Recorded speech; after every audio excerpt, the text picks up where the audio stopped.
السلام علیکم ورحمۃ اللہ وبرکاتہ۔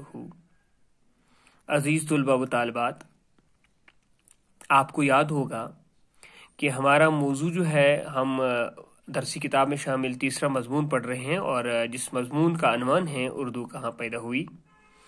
بچوں، میں نے آپ کو بتایا کہ اردو زبان جو ہے بچوں یہ برصغیر کے کسی علاقے کی زبان نہیں ہے، لیکن ایک حقیقت یہ ہے کہ برصغیر کے ہر علاقے میں اس زبان کی علاقائی صورت موجود ہے۔ اور بچوں یہاں پر میں اس بات کو جو علاقائی صورت ہے، اس علاقائی صورت جو لفظ ہے اس کو میں پہلے واضح کروں گا۔ یہ علاقائی صورت کیا ہے؟ بچوں علاقائی صورت سے مراد زبان کی وہ صورت جس میں مقامی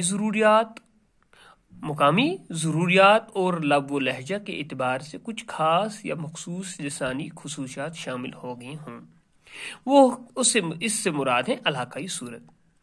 جیسے میں کہوں گا بچوں کشمیری اردو، پنجابی اردو، گجراتی اردو وغیرہ۔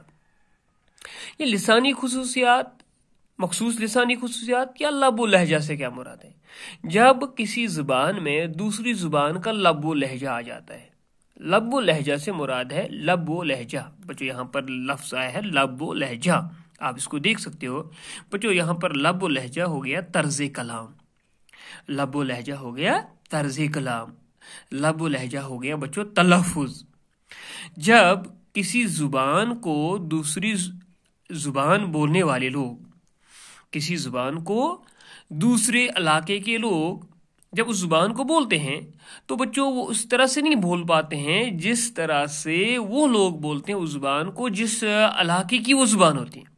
مثال کے طور پر میں آپ کو یہاں پر بتاؤں کہ اردو جو ہے یہ ہمارے علاقے کی زبان نہیں ہے، ہمارے علاقے کی زبان ہے کشمیری۔ لیکن جب ہم کشمیری لوگ اردو بولتے ہیں، یاد رکھنا بچوں علاقائی صورت کیا ہے؟ اس اردو زبان کی علاقائی صورت ہے، اور ہر علاقے میں اردو زبان کی علاقائی صورت ہے۔ بچوں جیسے ہم کشمیر کی بات کریں گے، کشمیر ایک علاقہ ہے، یہاں کی زبان اردو نہیں ہے، اس علاقے کی زبان کشمیری ہے۔ لیکن کشمیری لوگ جو ہے یہ اردو بولتے ہیں۔ کشمیری لوگ کیا بولتے ہیں؟ اردو زبان کو بول سکتے ہیں، اردو زبان کا استعمال کر سکتے ہیں۔ لیکن جب ہم اردو زبان بولتے ہیں تو ہمارے اردو بولنے میں ہمارا تلفظ جو ہے، کیونکہ ہماری مادری زبان کشمیری ہے، جب ہم اردو بولتے ہیں تو بچوں جب ہم اردو بولتے ہیں تو اس اردو کے بولتے وقت، اردو زبان کا استعمال کرتے وقت ہمارا تلفظ جو ہے، ہمارا لب و لہجہ جو ہے، اس میں اثرات پائے جاتے ہیں۔ کس کے؟ اس میں اثرات پائے جاتے ہیں کشمیری کے۔ جب ہم اردو بولتے ہیں، اس پر میں آپ کو ایک واقعہ بتاؤں۔ کشمیر یونیورسٹی کا ایک سابق پروفیسر رہے ہیں حامدی کشمیری صاحب، وہ ایک بہت عظیم پروفیسر تھے، اور عظیم نقاد بھی تھے، عظیم شاعر بھی تھے، پروفیسر حامدی کشمیری صاحب۔ مجھے وہ بتا رہے ہیں جب میں حیدرآباد گیا ایک دفعہ ایک سیمینار میں، تو جب میں نے وہاں پر اپنی تقریر شروع کی تو بعد میں سب کو پتہ چلا کہ وضع قطع سے میں کشمیری نہیں لگ رہا تھا، لیکن جب میں نے اردو زبان کا استعمال کیا، اردو میں تقریر شروع کی، جب میں نے اپنی بات رکھی ان سب لوگوں کے سامنے، تو سب نے کہا یہ حامدی صاحب جو ہے شاید کشمیر سے ہیں۔ کیونکہ جب ہم کشمیری لوگ اردو بولتے ہیں تو ہمارے اردو بولنے میں تلفظ جو ہو جاتا ہے، لب و لہجہ جو ہے، ہمارا طرز کلام جو ہے، ہماری پروننسیشن جو ہے، بچوں ہمارے اردو بولتے وقت کشمیری زبان کے اثرات اس اردو بولنے میں پائے جاتے ہیں۔ یہ علاقائی صورت ہوگی۔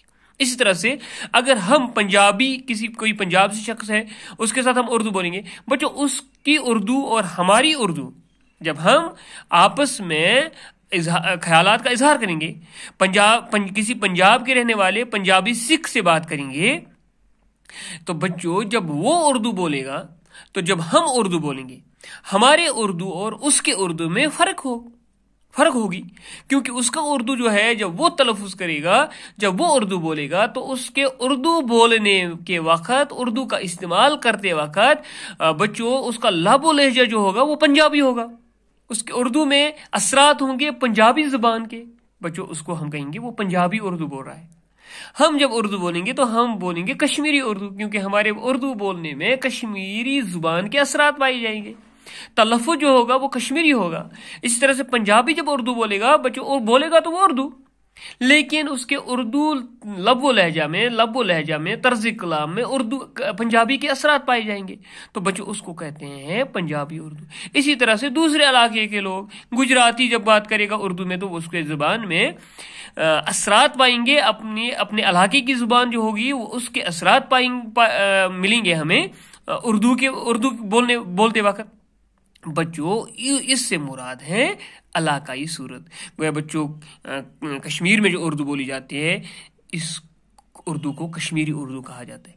پنجاب میں جو اردو بولی جائے گی اس کو کہا جائے گا پنجابی اردو، کیونکہ تلفظ ملے گا ہمیں پنجابی زبان کا، لب و لہجہ ملے گا ہمیں پنجابی زبان کا۔ گجراتی جب اردو بولے گا تو اس کے اردو بولتے وقت تلفظ جو ہوگا، لب و لہجہ جو ہوگا، وہ گجراتی اردو بولے گا۔ یہ اس سے مراد ہے علاقائی صورت۔ بات سمجھ میں آئی بچوں؟ علاقائی صورت سے کیا مراد ہے؟ بالکل۔ تو بچوں اسی طرح سے ایک لفظ ہے لب، میں نے یہاں پر لب و لہجہ ہو گیا طرز کلام۔ ایک لفظ ہے لب کہتے ہیں ہونٹ کو، لب کے معنی ہے ہونٹ، لب کے معنی ہے کنارہ۔ ایک لفظ ہے بچوں لب، لام کے اوپر تشدید ہے بچوں۔ جب ہم لب لکھیں گے، لام کے اوپر تشدید بچوں، جب ہم لب لکھیں گے لام کے اوپر پیوش ہوگا، اور جب لام کے اوپر پیوش لگایا جائے، پیوش کی علامت ہو، تو بچوں اس لفظ کا تلفظ ہوگا لب، نہ کہ لب۔ تو لب کے معنی ہے بچوں خلاصہ۔ کیا ہے؟ لب کے معنی ہے خلاصہ، لب کے معنی ہے نچوڑ، لب کے معنی ہے مغز۔ ٹھیک؟ ایک ہے لب کے معنی ہے ہونٹ، لب کے معنی ہے ہونٹ، لب کے معنی ہے کنارہ۔ ایک ہے لفظ لب کے معنی ہے خلاصہ، نچوڑ۔ ٹھیک؟ لب لباب، جیسے ہم ایک لفظ لکھتے ہیں لب لباب، خلاصے کا خلاصہ، مختصر کسی بات کو لکھنا، اس کو لب لباب کہتے ہیں۔ ٹھیک؟ یہاں پر میں نے یہاں پر لکھا مثلاً کشمیری اردو۔ بچوں آپ کو معلوم ہوگا، کچھ بچوں کو یہ بات معلوم ہوگی، لیکن کچھ ایسے ہوں گے جن کو یہ بات معلوم نہیں ہوگی۔ یہاں پر ایک علامت استعمال ہوئی ہے، دو زبر۔ جب دو زبر، دو پیوش، دو زیر، ہے نا بچوں، ایسی علامت جو ہے دو زبر، دو پیوش، دو زیر، اس کو تنوین کہتے ہیں۔ دو زبر، دو پیوش اور دو زیر کو تنوین کہتے ہیں۔ اور بچوں جس حرف کے اوپر تنوین ہو، یعنی دو زبر یا دو پیوش یا دو زیر ہو، بچوں وہ حرف منون کہلاتا ہے۔ بچوں یہ میم، نون، واو، نون ہے، واو کے اوپر تشدید ہے، اور جس حرف کے اوپر تشدید ہوتی ہے بچوں وہ مشدود کہلاتا ہے۔ واو کے اوپر تشدید ہے، اور واو کو تشدید کی وجہ سے یہ دوہری آواز دے گا، یہ اس کو دو بار پڑھا جائے گا، پہلے اس کی ساکن، اس کے بعد اس کو پھر سے پڑھا جائے گا، جیسے منون، یعنی واو کو نون کے ساتھ پہلے پڑھا جاتا ہے اور اس کے بعد واو کو الگ پڑھا جاتا ہے، یعنی اس کا صحیح تلفظ جو ہے منون ہے۔ کیا ہے؟ منون۔ بچوں جس حرف کے اوپر تنوین کی علامت ہو وہ منون کہلاتا ہے، اور منون سے مراد ہے نون پیدا کرنا، کیونکہ جب ہم مثلاً یعنی اس کے الف کا اضافہ ہو جاتا ہے اور الف کے اوپر تشدید ہے، لیکن آواز دیتا ہے یہ نون کی، آواز دیتا ہے یہ نون کی، جیسے مثلاً، لام نون لن، لیکن اس میں الف کا اضافہ ہو جاتا ہے اور یہ مثلاً ہے، الف کے اوپر دو تشدید ہے، یہ منون کہلائے گا، اور منون کے معنی ہے نون پیدا کرنا۔ ٹھیک؟ تو بچوں اردو جو ہے برصغیر کی واحد زبان ہے جس نے اپنے ارتقاء کے دوران مختلف نام اختیار کیے۔ میں نے اس سے پہلے بتایا ہے، اس نے اپنے ارتقاء کے دوران مختلف نام اختیار کیے۔ مسلمان جب حکومت کر رہے تھے تو مسلمانوں کی زبان فارسی تھی، یعنی سرکاری زبان، تو اس لیے فارسی کے مقابلے میں ہندوستان میں مسلمانوں کے دور حکومت میں اس زبان کا نام ہندی ریاض زبان ہندوستان رکھا گیا۔ اس طرح سے جعفر جیٹلی ایک مشہور شاعر تھے، یہ اورنگزیب کے شاعر تھے۔ اورنگزیب جب حکومت کر رہا تھا تو اس نے اس کو ہندی کے ساتھ ساتھ زبان ہندوستان بھی کہا ہے۔ اسی طرح سے قطب شاہی دور میں جب قطب شاہ حکومت کر رہا تھا اس وقت ایک شاعر تھا یا نثر نگار بھی تھا، یہ اس کا نام تھا ملا وجھی۔ بچوں اس ملا وجھی کی ایک مشہور کتاب ہے سبرس۔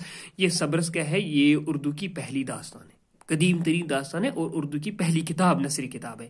اور ملا وجھی اردو زبان کو سبرس میں اس نے اس کا نام دیا ہے۔ اس نے ہندی کے ساتھ ساتھ اس نے بھی اس کو کہا ہے یہ زبان ہندوستان تھی، ٹھیک؟ یعنی اس نے اپنے ارتقاء کے دوران مختلف نام اختیار کیے۔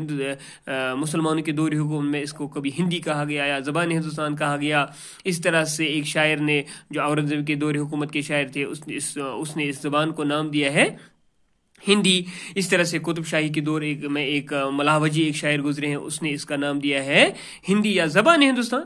یہ صبر جو ہے نا بچوں، میں نے آپ کو بتایا اردو کی قدیم ترین داستان ہے، یاد رکھنا، اور پہلی داستان، پہلی کتاب ہے۔ اور اس کتاب میں شہزادہ عقل اور شہزادی حسن کے عشق کی داستان ہے، ٹھیک؟ تو بچوں انشاءاللہ الرحمن کل آگے اس کے بارے میں پھر بات ہوگی۔ یہ اردو جو ہے اس کے بارے میں کہ اور کیا کس کس نے اپنے نظریے پیش کیے ہیں، تو انشاءاللہ الرحمن کل اسی موضوع پر بات کریں گے۔ تب تک کے لیے آپ سے میں اجازت چاہتا ہوں۔ وسلم، خدا حافظ۔